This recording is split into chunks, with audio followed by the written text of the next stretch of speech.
the most impressive thing, or what are the most impressive things you've seen from Bateman as he's really settled in on both ends?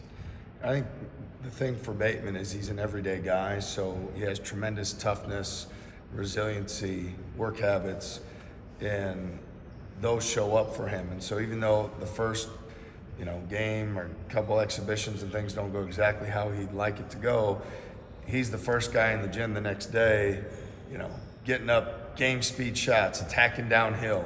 When you look at even last game, it's obviously made the 2 threes that were big in the first half, but the 2 downhill drives where he just attacked and drew the defense ended up and played it with put back dunks. So he deserves credit for those drives as well. So ultimately, he cares about his team winning first. His personal discipline or individual discipline, habits, mindset is tremendous. And because of those things, the reality of the game tends to go his way because his only objective is for the team to win. And so that's, from what I've seen over time, those guys figure that out. What's it like having a ready-made habits guy like that as a freshman? And how rare is that for a guy to come in, and I'm sure you identified in recruiting this guy's on the ball, right? Yeah, Bateman is extremely rare in terms of at 18 years old having all those habits. He's had so many great people in his family, coaches he's played for, mentors that he's had that have held him accountable to a standard in everything that he's done. And so the only way he knows to do things is hold himself to a higher standard than what anyone else would hold him to. So to have that all in place when you come in as a freshman is very unique. And we knew as we recruited him that he stood out, he was an outlier, and that's why it made it so imperative that we get him on our team and we prioritized him so much, because the things that he's elite at are the things that we value at the highest level. Brought in 4 new high school players yesterday on signing day. How excited are you to welcome them to your program? Yeah, excited. I mean, all 4 guys, bring things to the table that we feel like can have an immediate impact on our program. I think, everybody talks about, transfer portal, and that's, again, something that we'll continue to factor in. Our program is always going to be about development. It's going to be about getting high school guys that we believe in, that contribute right away, and continue to get better and have pride in our program.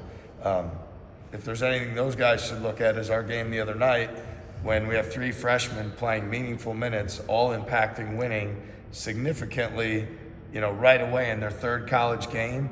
But for those guys to do that, it's like we just talked about Bateman. It's the work that you do ahead of time, the work you do in preparation. So it's great that we got them, and now it's important that they continue to take advantage of every day to prepare themselves for the opportunity that's coming, because we don't bring guys into this program to say what you might do someday down the road.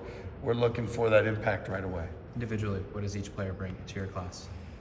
Yeah, I'd say with Wiggins, a guard who can really, shoot the ball, score the ball, make plays. His decision-making, playmaking is vastly improved. He's a multiple position defender, high IQ habits guy. With Yusuf Gray, it's kind of like that pit bull on the ball defender, gets into the paint, gets downhill, slashes. For a guard, is a tremendous rebounder, a guy that does physical things and has a strong will. With Jackson, he's a warrior, extremely physical, hard playing, but yet skilled, can pass, make reads, takes tremendous pride in his team winning and success. And then with Dorian, a guy with defensive versatility and offensive versatility, someone at 6'10" that can make plays and can also be a defensive playmaker. So all 4 guys bring, tremendous value to the table. And I think the challenge now, as I communicate with them and our coaching staff does, is every day you've got to work and prepare yourself for this opportunity. They all have seasons in front of them, but you've got to take advantage of every single day that you have. You mentioned Wiggins is a habits guy. How much of that is something you look for in a high school recruit, or is that something you think you can maybe teach some of those guys along the way?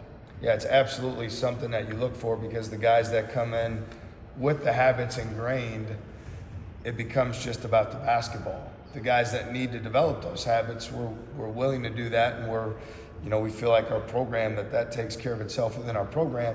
It just delays your ability to impact winning. So With Wiggins, obviously he's won a state championship already as a junior. Going to set out to do that again this year. A guy that, again, has been held to an extremely high standard with everything that he's done. Somebody that holds himself to a higher standard than even what his coaches can, and those guys find a way to carve out a niche, to make things go their way, to impact winning, and got tremendous confidence in Christian's ability to do that. What makes Blake Buchanan unique from some of those past centers you've had? Blake is, on the defensive end, he reads plays quickly, very high IQ in reading plays, and he has the reaction time and speed to make the plays defensively. He has ability to switch and go on to guards and defend them. He has tremendous rotational ability. Just his movement, how he navigates things is elite. On the offensive side, he's a very skilled playmaker, a very dynamic passer, decision maker, a guy who can be a lob threat. Guy has the ability to be a tremendous offensive rebounder like we saw the other night. So all those things I just mentioned are ways to impact winning. And Blake, the other night, the game that he played was one of the better games we've seen from a five-man in our program since we've been here in terms of all the ways that he impacted winning. And I'd say that, and Blake still has room for growth and development. And when we brought him here, we had tremendous confidence and belief in what he could be. And what we saw the other night was an example of that. Now it's the consistency. That's what it needs to be every single night, because the first few games he was playing with some fouls because he wasn't quite as aggressive defensively. On Monday, he was extremely aggressive defensively, which always put him in the advantage. And then he was aggressive offensively as well. So those things go hand in hand. So the value for you guys when Taman can be as aggressive and productive offensively as he was Monday? Well, we need him to be, and I think when you really look at what he dealt with all year last year in terms of injuries, first and foremost, it prevented him from being able to play that we know that he is. He's a guy that if teams in pick and roll coverage are going to play drop or are going to do something that allows him to get into the paint, we're going to demand that he does the same job he did the other night and be relentless living in that paint and then make the play that comes. And a lot of times it's going to be him scoring the basketball or him getting to the rim or him getting to the foul line. And then when the right play is to pass, to dump it down, to kick it out, he'll do that. So we want Taman to be that level of aggressive every night. He wants that. He works for that. He's earned that. And now that he's totally healthy and can move and make all the plays that he wants to, I think we see how great he really is at that. And so I'm excited for him each opportunity out to keep proving it. What's the downstream effect? I mean, I imagine like you probably won't see drop immediately because teams know that he can do that. Yeah, I mean, look, there's really probably 8 different ways you can play the ball screen, and at the end of the day, you either probably play it more aggressive, more passive, or you switch it. And if you play more aggressive, we have tremendous confidence in Blake and Joshua's ability if we play them on short rolls and pockets that they can make decisions. If you play it more passive, we have tremendous confidence not only in Taman, but also in Nelson and Killian and guys to get downhill. And if you're to switch it, now we feel like we have all the advantages and the offensive rebounding advantage. So, look, no matter what a team throws out there, we work hard every day to prepare for different coverage plans, and we know that teams are going to try to be disruptive, just like what we try to do. So we just got to be ready that whatever's in front of us that night, that we have tremendous focus, intent to attack and give ourselves an advantage. I think you talked about this a little bit Monday night, but to score 96 points and make just 5 3-pointers, what does that say about your guys' ability to play efficient offense and not depend on the 3-point shot? Yeah, I mean, I think for all teams, you want to find ways to win when you're not shooting the ball particularly well or didn't have a great shooting night. And to me, that starts with turning people over and scoring in transition first and foremost. It's always going to be transition, attack the paint and the rim. And then certainly running effective offense, continuing to get in the paint is part of that. And then the offensive rebounding is a huge part of it as well. And the last 2 games, as we've done better in that department, you've seen our scoring go up. So anybody that ever looks at our team and everybody, wants to talk about like, oh, we're a defensive program and that's partly because we want to get out and transition on offense and we want to score more. The best way to do that is advantage situation, 4-on-2, 5-on-3, 2-on-1, those type of situations. You're at a tremendous advantage. So we want to create that advantage in transition as often as possible. So there's going to be nights that we shoot the ball great. And that's awesome, and we want to be successful on those nights. And we also want to build a winning formula for our team and our program that says, and if we're not shooting well, we still can play great and, be efficient by attacking the paint, foul line, offensive rebounds, scoring at the rim. Chris Jan said that he felt like your freshmen are ahead of schedule. Have you felt that at any point this season so far? Well, I mean, whether they're ahead of schedule or they stepped up when we needed them to on Monday, I guess that's up for interpretation. What I'd say is, in terms of all three guys, they do a lot of things to impact winning. Obviously, my confidence in Killian shows by the fact that we start him day one as a freshman is the greatest testament to the trust and belief I have in him. Bateman's continued his climb and ascension, and even in practice, his confidence is taking a big step forward. Again, it's a byproduct of his work. And then with Plata having his best performance in that game is tremendous because we've been on him about pick and roll defense, offensive rebounding. He was tremendous in both areas. So I wouldn't necessarily even say ahead or behind. We didn't recruit those guys to come in here and play their junior year. We recruited those guys to come in here and help us win their freshman year. And we were fortunate that they all stepped up and did a great job in helping us do that. How would you describe the synergy between Joshua and Blake and what makes him such an effective front court center? They both are terrific passers and take tremendous pride in getting an assist. And there's nothing better than those guys taking care of one another and getting each other easy baskets. And so whether it's Joshua in transition and Blake rim running and getting the dunk, whether it's a two-man game that they have and on the empty side and Joshua hits Blake on the pocket and he gets the and one, whether it's we're in our 5-out offense and Blake's able to get Joshua on a quick post-up or a cut, those guys have a lot of confidence in one another and they work for that every single day. And I give them both a lot of credit because the chemistry and synergy that they're continuing to develop with one another is really, really good. You've talked about the passing of your big men. How much is that something that you guys enjoy being able to execute with every night? Yeah, I mean, we'll see. Hopefully it is every night that it goes great for us. Those guys have to be very tough with the basketball, great intent, understanding to the game. But their skill level at their size is terrific. And so that's something that we definitely need to lean into and put the ball in their hands. It gives us the feeling of like, we already start with 2 point guards out there. When you feel like you have a third point guard out there because you can make decisions, out of your front court, even more valuable, even more ability to get back cuts and paint points and 45 cuts and interior passes. So pleased with the job they did the other night. But again, we're going to continue to need to do that every single night.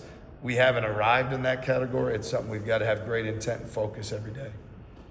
On Monday, what were the factors that led to Milan maybe seeing a little bit less minutes out there than we used to? I would say that at the end of the half, we went on a 26-6 run. Guys on the court were Heisey, Nelson, Bateman, Taman, and Blake. And so just like we tell our guys every single day, make it go your way, it wasn't anything Milan did or didn't do. It was the fact that those guys were making the game go their way. And so we're going to see night in and night out. It's just like opening night. Nobody made the game go their way more than Milan, right? And so I think when you have 10 guys that you're putting in the game and we're telling them there's not a natural rotation, it's production driven. Have your night tonight and we'll continue to give you those opportunities. And I felt like that run at the end of the half was the best 4 minutes of basketball we've seen our team play this season, whether game or exhibition. So I would be a fool not to honor those opportunities again in the second half to the guys that, gave us that great run at the end of the half. You've done it the other way where you guys are pretty regimented in how you substitute. What's the change, or how does that change your job within a game to be, I guess, more, I don't know what the right word would be, attuned or trying to play those pieces? Yeah, I think most coaches would probably say, much easier job on the head coach during the game when you're going to play 8 guys or you play the 8 guys, right? Because it's pretty much who's not tired, you play, who's not in foul trouble, you play. And when you have 10, you've got to be a lot more in tune to everybody's impact on winning. You've got to be in tune to how they're making their teammates play better, the synergy of a certain lineup, their impact on turning the basketball over, their impact on getting the ball in the paint and scoring it. So all these things factor into it. And ultimately, there's a big part for me where you're watching someone's body language, their energy, their excitement. How excited are they for teammates? Do they have a smile on their face? Or they having joy out there playing? Because usually the guys that are having the most fun are the most in the moment. And, you know, as we had that last possession before the half the other night, and you could see Bateman gets a rebound, snaps the outlet to Heisey throws the ball to Nelson, and 5 guys on the court all feel, man, like that felt great. We have a smile on our face. We have energy going to the locker room. Like, that's what you want. You want it to look like that. So for me, I'm looking for the guys that can make it look that way. And it's a huge benefit for us to be able to have 10 guys that we have the trust in to put in and give those opportunities. And we'll continue to tell all of them. It's the guys who start have the ability to have an immediate impact. The guys who come in the bench, off the bench, have the ability to make an immediate impact. And then once everybody's had opportunity, we look and see, you know, who's been the best at, you know, differentiating their group, themselves, impacting winning the most. Do you have a sense of if at some point that more regimented approach will have to take hold, or whether you can go the 10-man feel approach indefinitely? Yeah, I mean, right now we're just, what we're doing right now has worked well, so we're going to continue to do what we're doing. I think as a coach, you always have to have like the right amount of stubborn of when is this working, when is it time to adjust. We'll factor that in if that, you know, situation presents itself. But right now it's been a really big positive for us. We've loved how we're doing it. I think it has elevated everybody's level of play in a positive way. So we'll just take it one day at a time and see how it goes. Thanks, guys. Cool. Appreciate it. Thank you.